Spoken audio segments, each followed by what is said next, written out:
lygioje vietoje. Leminas, Martynas Gecevičius ir dar vienas taiklus jo tolimas metimas, 8 taškus pelnęs Martynas. Leminas, jo reidas į baudos aikštelę, praslysta tarp dviejų varžovų, tarsi Samueliui Matinenui. Ir dar vienas metimas iš toli. Šį kartą netaiklus Suomių komandos žaidėjas ir greitas kontrišpuolis, 2 lengvi Milka Bielitėjo ir darė iš esmės ką norėjo, ypač žaisdamas 1 prieš 1 Džamaras Wilsonas surinkęs 20 taškų. Na, o dabar sėkminga kėlinio pradžia Vilniaus ekipa ir tą norą kovoti ir žaisti, kurį rodo Suomijos ekipa šios dienos rungtynėse.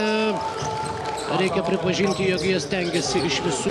Vėl bando atitrūkti nuo varžovų šiame ketvirtyje svečiai ir Džamalas Nalga pelno 2 taškus. Skausmingas buvo Džamarui Wilsonui susidūrimas su daug aukštesniu ir daug.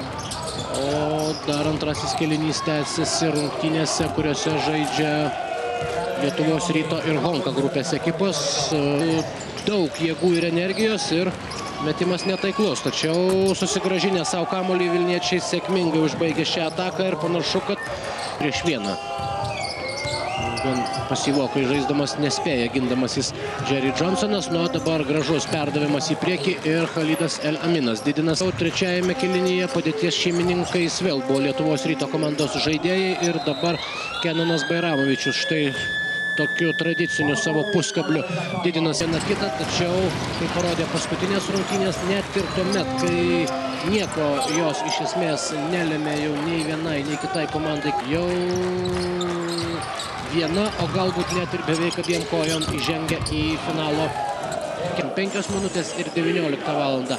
10 minučių B grupės lyderių dvikova. Maskvos srities Chimki, Kauno Žalgiris. Ačiū, kad buvote su mumis. Likite ir toliau su Lietuvos Ryto televizija. Gero vakaro.